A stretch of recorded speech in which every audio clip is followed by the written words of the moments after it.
আসসালামু আলাইকুম বন্ধুরা, আশা করি সবাই ভালো আছেন।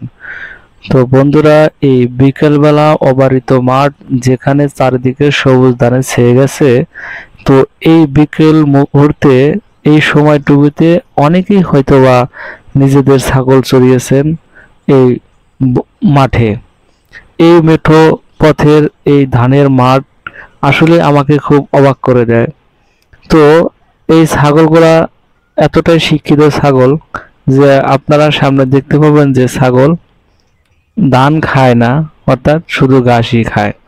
তো সেরকম একটা ভিডিও আপনাদের আমি আজকে দেখাবো।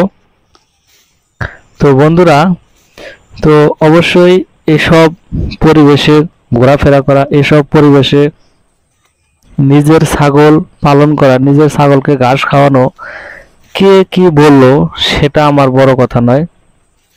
অর্থাৎ আমার কাছে একটা অমায়িক, অস্বাভাবিক, অসুন্দর দৃশ্যর একটা পরিবেশ। তো সামনে এটি হচ্ছে একটি পাঠা ছাগল। এই পাঠা ছাগলকে একটু কাটায়া দিতে হবে, আমরা যেটাকে বলি গোটকার ডাক দিয়ে সেটাকে খাসা করে নিতে হবে। তো খাসা করলে সেটা ছাগলটা অলরেডি বড় হয়ে যাবে। তো ওই যে সামনে দেখতে পাচ্ছেন তার মা কালার হচ্ছে সাদা। তো তার মা জমির আইল ধরে ঘাস খাচ্ছে, কিন্তু ধান খাচ্ছে না। এই দেখুন, এই যে দেখুন, এই যে শুধু ঘাস খাচ্ছে কিন্তু ধান খাচ্ছে না। তাদের কি পরিমাণ শিক্ষিত ছাগল! তো এসব শিক্ষিত ছাগল যদি কারোর খামারে থাকে, আমি মনে করি যে আসলে পালন করাটা খুব সহজলভ্য। কারণ এসব ছাগল নিয়ে কোনো কেলেঙ্কারির শিকার হতে হয় না।